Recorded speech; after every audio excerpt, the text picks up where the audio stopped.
Welcome back to Expose. Every month we thought it would be a good idea to interview a youth role model from the community. So for this month's episode, we thought it would be a good idea to interview Jessica's longtime friend, Amanda Lee Phillips. Yep. So let's take a look at that interview. So, as you may or may not know, during one of our first episodes, I had said that I wanted to use the new format of the show to interview and showcase some of Kahnawake youth and who I consider role models. So the first person that I thought of was one of my best friends. Her name is Amanda Lee Phillips. And this past summer, she recently graduated from the Center for Emergency Medicine in Pittsburgh as a paramedic. And since then, she has been working in the field as a paramedic as of about a month now. Yep. So, thanks for letting me interview you, even though I'm sure you didn't really have a choice. So, what first interested you in pursuing this career? Well, basically, my dad is an EMT. So, growing up, I was working as an EMT, and I kind of just, I kind of liked it at first, and I went through a lot of different programs in CJIP, and I didn't really find one that really fit me. And one day my dad said, "Do you want to take an EMT class?" And I said sure, and it just worked. So to get to where you are right now as a paramedic, it's been a pretty long process, right? Yeah, for me, it has been quite a process. I started my first EMT class in October 2009, and I finished in March 2010. And then I was certified as a basic EMT in New York State, and then I came back here in Quebec, and I was certified as a Quebec EMT. And what's the difference? It's a little more advanced. We're able to give a couple of medications, and in New York State we're not really allowed. And so I was certified as Quebec EMT, and then I applied for a paramedic program in Pittsburgh. So I went there from August 2010, and I graduated in May. What is really the difference between the paramedic and the level of an EMT in Quebec? Well, there's a large difference. As a paramedic certified in the United States, we can give, I believe it is well over 50 medications. We start IVs. We can intubate, which is putting a tube in the patient's airway to help them breathe. We're certified. We learn a lot more of how the body works, the anatomy and physiology, and different disease processes. And in Quebec, we're kind of we're working on getting to the level of a paramedic, but we're not there yet. We can give 5 different medications, but it's still not at the level of a... Yeah, and they don't exist like Quebec-wide, right? Quebec, no, there's one level of paramedics in Quebec. Even though you've been working here in Quebec as well as in Aguasasne, mm-hmm. and you can't use your paramedics skills here, but what's the advantage of knowing them anyway? Well, basically, you get a call for, chest pain or something, and you can, as a basic, you're taught to really just, there's certain things you have to do, protocols to follow. You're not really taught as to really 100% why the person is having chest pain. And as a paramedic, you're taught all the different, the heart rhythms and everything, and the different symptoms. So you can kind of you can be more of a detective, I guess you could say, and try to figure out which their symptoms are fitting. And yeah. What's a typical day like at work for you?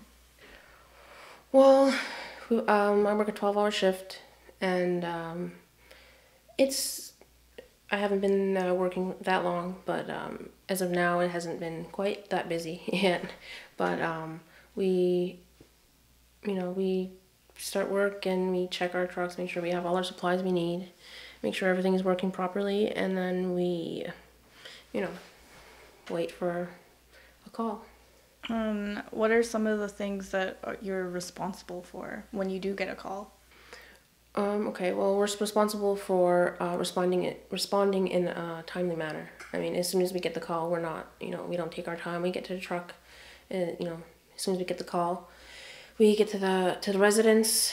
We're responsible for calling any fire trucks or police if we need, and then taking care of the patient. We're from the time we pick them up till the time we drop them off at the hospital. We're responsible for notifying the hospital that we're coming, and paperwork, and informing the hospital of what's been going on with this patient. Mm-hmm. And like obviously, like you're only 21 years old, and but you've been doing this for like a couple of years at different levels. Like, what have been some of the challenges that you find? Challenges I've encountered. I mean, it's just sometimes the patients don't always really want your help, and it's their family member that wants them to be checked out. Their family wants them to go to the hospital. And, by law, we can't force them to go to the hospital, but sometimes, it's challenging for a patient to want to, interact with us and give us all the information we need, because once we're there, we can't just, we're dispatched to a call. We can't just, leave. We have to talk to the patient. And of course, there's, I wouldn't say I've seen a lot, but, I've seen enough, I believe, but there's always something new, and so it's kind of problem solving when you get to the call, and sometimes you have to just think on your feet and how you're going to move the patient, how you're going to get to the ambulance, and different things like that. What are, I guess, some of the rewards, or why you like doing this? Well, basically, I mean, I like the medical field. I was thinking of becoming a nurse and that type of thing, but I really like the wide range of places I can be. I'm not sitting in an office, I'm not sitting in a hospital. I'm at base, I'm in the truck, we're driving around, we're going to houses, we're going to the hospital. I like that. And of course, just helping people, I mean, nurses and doctors help people, but I mean, they're not there. There has to be someone to care for them before they get to the hospital, Mm-hmm. and to be the first person there, and sometimes we make all the difference. And I like that. So being a youth, I think there's a lot of, would you say that you like live like a normal youth life for someone your age? Or is there like a certain lifestyle that like a paramedic or someone in this field has to have? Well, yeah, I mean, now that I'm working a full-time job in this field, you can't expect to go out on the weekends. I mean, sometimes you're working weekends, sometimes you're working nights. So, I mean, it's a lifestyle change, because, I mean, you can't, you're not working the 9-to-5 job, so you can't always expect to just drop anything and just go out and, so you have to see your best friends. No kidding. So would you have any advice to youth who want to pursue this type of career? Yeah, I believe that if you want to do this job, you're going to find a way to do it. And to do this job, you really have to have a passion for it. I mean, you can't just say, hey, let me become an EMT. I mean, you're not gonna have that extra drive, I believe, that you need to really care for these patients. And a lot of times it's just the talking to the patient that really makes a difference to them. And but it's not an easy job. It's stressful, and there's a lot of studying involved, and there's a lot of stress, bad calls, and different situations like that. So it's not, Yeah, I can just imagine about, for someone who's like me in like communications, and you have to do like a reading for an assignment, or you just read it and then you have your discussion, and so it's like you can just let it go out of your brain and then never have to like deal with it again.